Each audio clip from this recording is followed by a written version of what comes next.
从中世纪早期迈入中世纪中期，并走向强盛的关键，在上一集时我们说过，这是在天时、地利与人和的各种条件下所达成的成就。接下来，我们再分别从农业发展、社会制度以及政治变化来详细聊聊。大家好，我是克里夫。中世纪早期的农业甚至很难称得上是农业，当时农民只能依靠双手与大自然搏斗，他们甚至连一把像样的木质工具都没有。那就更不要奢望铁制的锄头了。不过这一切呢，都在进入中世纪中期之后迎来了转机，而这样的转变，有学者称为西欧第一次的农业革命。既然农业要发展与产生革命，那首先就要有地才可以。罗马统治的中心是围绕在地中海附近嘛。不过随着欧洲文明中心的转移，从地中海转移到大西洋，那么英格兰南部到乌拉山脉这一大片广阔的地区，就让农业发展有了足够的地理空间。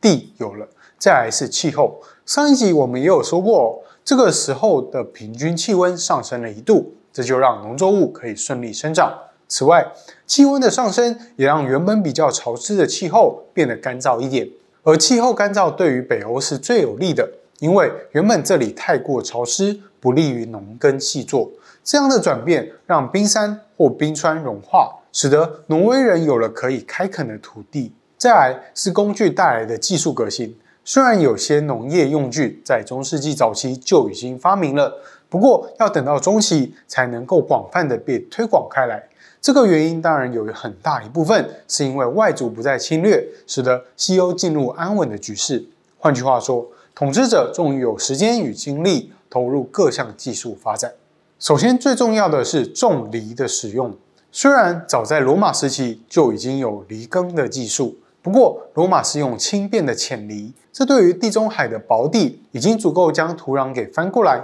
但对于欧洲更厚更潮湿的土壤来说，浅犁只能离开地表，无法有效率的翻土。因此种犁的推广就变得非常关键了。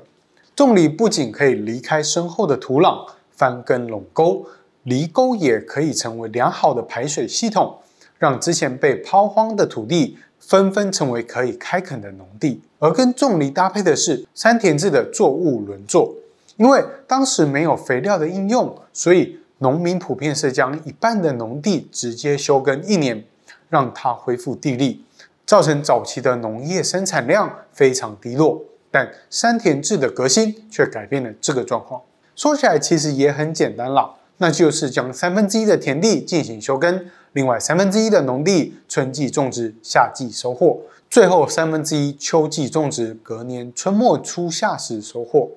3块地每年轮换，3年完成1个循环。这项变革除了改进了地力的循环使用，同时也是种植了可以在整个夏季生长的农作物，像是燕麦、豆类等等。而地中海的夏季过于干燥，因此罗马人无法实行这种制度。山田制带来的好处还不止如此哦。燕麦跟豆类的作物比较不会损耗地力，而且燕麦不仅人类可以食用，也可以作为马匹的粮食。而豆类更可以提供蛋白质，平衡人类只吃谷物造成的营养不足。还有，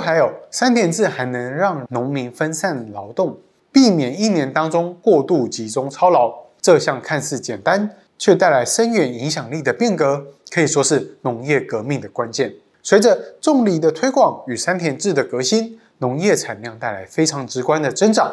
这就让更多的资源投入农业的发展。像是水磨的兴建，虽然水磨也不是什么新的发明，罗马人早就会使用这项工具。不过，罗马环绕在地中海附近的疆土，缺乏湍急的水流来推动水磨的运转，因此他们更仰赖奴隶的人工劳力。但西欧就不同了，以法国地区为例子，11世纪时大约有14座水磨，不过到了12世纪却直接暴增到了60座。除了水磨，公元1170年，欧洲第一座风磨坊也诞生了。磨坊的功用迅速推广的同时，它们也不再只是被用来磨碎谷物，也慢慢被应用到加工布匹、榨油、酿制啤酒以及锻造铁器等各种产业当中。这样广泛的应用再度回馈到农业的发展上，像是改良马轭，让马匹可以投入耕作；接着马铁蹄的安装，让马蹄可以得到完善的保护，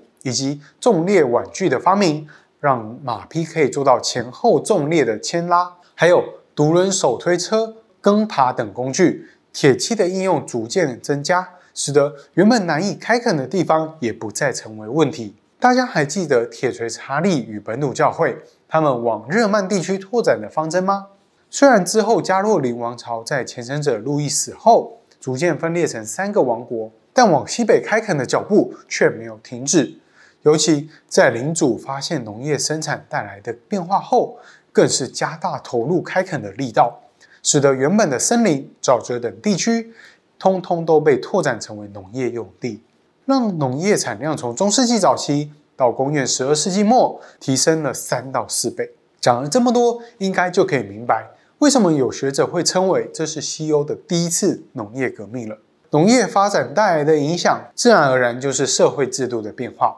因为从原本吃不饱穿不暖的时代，进入到可以依靠稳定的食物来源的社会中，人口当然也就跟着快速成长。而人一旦变多，加上工具的革新，那么就不需要这么多的人务农，于是就让过剩的人力释出到各行各业里。不过还是要强调，社会制度的变化并不是一瞬间的转变，并不是农业革命带来粮食暴增，隔天就让农奴脱离领主的支配，拥有自己的土地。不是的，而是随着农业的发展，慢慢的、逐渐跟着转变的长期过程。早期的社会制度是延续罗马时期的大地产制，到了中世纪逐渐形成所谓的庄园制度。这2个制度最大的不同在于，前者是依靠奴隶来耕种，而庄园制则是农奴来耕作。虽然说奴隶和农奴同样都没有自由，而且要上缴很重的税赋，并受到主人或领主的管辖，但是农奴至少可以分到一块土地，并用来养活自己。庄园的大小从数百英亩到数千英亩都有，一部分或者说很大一部分，大约1/2到1/3是属于领主的领地，另外一部分则是分配给农奴们。庄园也不是一大块田地，因为种植不容易转弯，所以田地都是长条形。不同农奴的田地由窄条状拼凑在一起，并由没有被翻耕的草带区隔开来。因为没有明确的范围或界限，所以庄田制又被称为开放田制或场田制。农奴们耕作的工具和耕畜牛马都属于共用的财产，所以会有一块可以集体放牧的牧地，而周围的林地则可以让领主打猎。至于零散的区域，则用来作为小型的园地。整体来说，农奴的生活比奴隶好一点，但也没有好到哪里去。他们住在简陋的茅舍当中，主食是谷物，蔬菜少得可怜，那就更不用提水果。而如果遇到欠收的年份，那就只能饿肚子。好在农业的变革，像是山田制与豆类的引进，大幅改善了他们的生活，使得人类变得更强壮，平均寿命也从30岁慢慢往上增高。而领主在发现开垦新的土地所带来的好处后，便开始鼓励农奴不断拓荒。而要鼓励他们或是吸引更多劳动力，势必就得改变过去奴役的做法。简单讲，当领导者拼命剥削或压榨底层，那么底层就会失去积极与动力。更严重的话，还会引起反抗或叛逃。所以当农奴发现他们可以透过上缴一笔资金换取自由后，农奴才会更有意愿去卖命工作。领主不再劳役底层的农奴，而是改征收地租来过活。这样解放农奴的运动从中世纪中期逐渐开始，直到13世纪左右，欧洲除了少数几个地方，基本上已经没有了农奴的制度。而农奴的解放其实并没有让领主过得比较差哦，正好相反，领主反而获得了更多的好处。不过关于这些，我们留到下一集再来跟大家聊聊。